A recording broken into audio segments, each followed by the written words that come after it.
Customer నాకు ఒంటేది blouse ఇచ్చారు. కస్టమర్కి ఎక్కడ సెట్ అవ్వట్లేదని ఒంటి కొలతలు ఇస్తే ఒంటి కొలతలతో నేను కట్ చేస్తాను. నాకు ఆ జాకెట్తో పని లేదు. అమ్మాయి వయసు 15 సంవత్సరాలు, అబ్బాయి వయసు 18 సంవత్సరాలు. ప్రేమించుకున్నారు. పెద్దోళ్ళు మైనార్టీ తీరలేదు, వద్దని చెప్పినా వినకుండా ఎక్కడో గుళ్ళో పెళ్లి చేసుకుని వేరే కాపురం పెట్టేశారు. ఈ క్రమంలో వాళ్ళకు ఒక బిడ్డ కూడా పుట్టింది. బిడ్డ పుట్టిన తర్వాత ఇద్దరు కుటుంబ సభ్యులు వాళ్ళని చేరదీశారు. వీళ్ళు ఎలాగోలా పెళ్లి చేసుకున్నారు, ఒక బిడ్డ పుట్టింది కాబట్టి అని ఇద్దరు తోడుగా ఉండి, అమ్మాయి తల్లిదండ్రులు అబ్బాయి తల్లిదండ్రులు వీళ్ళకి తోడుగా ఉండి కొంత ఆర్థిక సహాయం అయితే చేసి వాళ్ళ చేత వ్యాపారాలు పెట్టించారు. ఎన్ని వ్యాపారాలు పెట్టించినా కానీ వాళ్ళు రిచ్గా బతకటం అలవాటు అయిపోయింది వాళ్ళకి.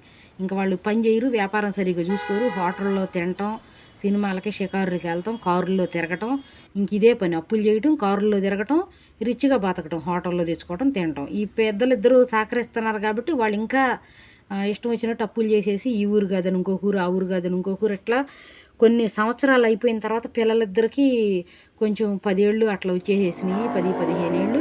వీళ్ళకైనా సరే బాధ్యత తెలియట్లా, ఇదే అలవాటు. వాళ్ళు పెద్దోళ్ళు కూడా హిసుక్కున్నారు. మీ అబ్బాయి వల్ల మా అమ్మాయి జీవితం నాశనం అయిందని వాళ్ళు, మీ అమ్మాయి వల్ల మా అబ్బాయి జీవితం నాశనం అయిందని వీళ్ళు. ఇద్దరు కొంచెం వాగ్వివాదానికి పడి ఇద్దరు పట్టించుకోవటం మానేశారు. వీళ్ళిద్దరు ఏం చేశారంటే భార్యాభర్తలు వేరే ఊరు వెళ్ళిపోయారు. ఇద్దరికి దూరంగా, అంటే అమ్మాయి తల్లిదండ్రులు అబ్బాయి తల్లిదండ్రులకు దూరంగా వేరే ఊరు వెళ్ళిపోయి అక్కడ ఉంటున్నారు. అక్కడ కూడా అప్పులు చేసేసారు. రిచ్గా బతకడం అలవాటు అయిపోయింది కదా, అప్పులు చేసి ఇతను ఏం చేశాడంటే నేను విదేశాలకు వెళ్తానని నాకు కొంత అయితే అప్పు చేసి విదేశాలకు వెళ్ళిపోయాడు. ఇంక ఇప్పుడన్నా వాడు సెటిల్ అవుతాడులే అనుకున్నారు. అక్కడ కూడా వాడు సెటిల్ అవ్వాల. విదేశాలకైతే వెళ్ళి అక్కడ ఎంజాయ్ చేస్తున్నాడు. ఇక్కడి నుంచి ఈ అమ్మాయి డబ్బు పంపిస్తుంది. ఇంకా నేను సెటిల్ అవ్వలేదు అక్కడంటే. ఇక్కడ ఈ అమ్మాయి ఏం చేసిందంటే అద్దులు కట్టాలి, పిల్లల ఫీజులు కట్టుకోవాలి, తినాలి. ఈ అమ్మాయికి వాడు డబ్బులు పంపట్లేదు. వేరే అతనితో అక్రమ సంబంధానికి అలవాటు పడిపోయింది. ఈ క్రమంలో వాడేం చేశాడంటే నువ్వు నాకు అక్కడి నుంచి డబ్బు పంపు, నేను సెటిల్ అయిన తర్వాత నీకు పంపుతాను అని చెప్పి ఈ అమ్మాయి చేత బాగా అప్పులు చేపించాడు. ఈ అమ్మాయి ఎలాగో వేరే అతనితో అక్రమ సంబంధానికి అలవాటు పడిపోయి వీడికి డబ్బులు పంపిస్తుంది. వీడు తింటున్నాడు, ఎంజాయ్ చేస్తున్నాడు. కొన్ని సంవత్సరాల తర్వాత తిరిగి వచ్చాడు.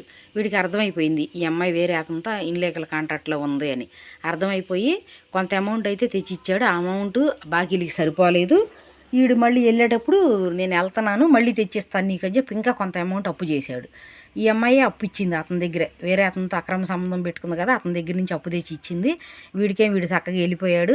ఇంక ఇతను ఏమంటున్నాడంటే ఎలాగూ మీ ఆయన ఆ డబ్బులు ఇవ్వడో కట్టడో, మీ ఆయన పరిస్థితి ఇది, నువ్వు నాతోనే ఉండిపో, ఇంకా నేనే చూసుకుంటాను పిల్లల్ని నిన్ను అనేసరికి ఈ అమ్మాయికి ఏం చేయాలో అర్థం కాల. అంటే సమాజానికి భయపడింది, తల్లిదండ్రులకి అత్తమామలకి బాగా భయపడి ఆ భర్తని డబ్బులు పంపమని ఫోన్ చేస్తుంటే అతను ఏమంటున్నాడంటే ఇంకా నాకు డబ్బులు పంపించి ఇక్కడ నేను సెటిల్ అవ్వలేదు అన్నాడు. ఈ అమ్మాయి పూర్తిగా మునిగిపోయింది.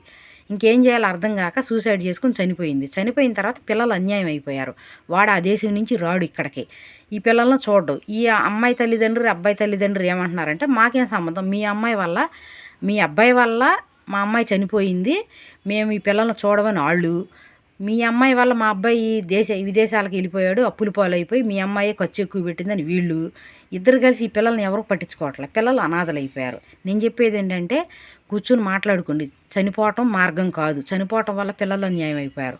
ఆ అమ్మాయి చనిపోకుండా ఉండడితే ఏమైంది, వాడు సరిగా పనిచేయడు, బేవరసోడు, తప్పు చేసింది, పిల్లలను పోషించుకుంటుంది. ఇప్పుడు పిల్లలు అన్యాయం అయిపోయారుగా, వాళ్ళు మాకు సంబంధం లేదన్నారు, వీళ్ళు మాకు సంబంధం లేదన్నారు. పుట్టింటోళ్ళు చూస్తాలా, అత్తింటోళ్ళు చూస్తాలా, పిల్లలు రోడ్డున పడ్డారు.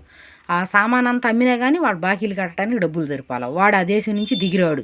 ఇంకా వాడు అక్కడే ఉంటాడు, దేన్నో దాన్ని చూసుకుంటాడు, పెళ్లి చేసుకుంటాడు. వాడు రెడీ అయిపోయాడు పెళ్లి చేసుకోవడానికి. ఈ పిల్లలు అన్యాయం అయిపోయారుగా. ఎవరు చూస్తున్నారు ఈ పిల్లల్ని? ఈ అబ్బాయి తల్లిదండ్రులు మాకు సంబంధం లేదన్నారు, అమ్మాయి తల్లిదండ్రులు మాకు సంబంధం లేదన్నారు. పిల్లలు రోడ్డున పడ్డారు. ఇది కథ మాత్రమేనండి. పేపర్ తీసినా, ఫోన్ ఓపెన్ చేసినా సూసైడ్లు ఎక్కువ వస్తున్నాయి. దానివల్ల పిల్లలు అన్యాయం అయిపోతున్నారు. పిల్లలను దృష్టిలో పెట్టుకుని మీరు నిర్ణయం తీసుకోండి.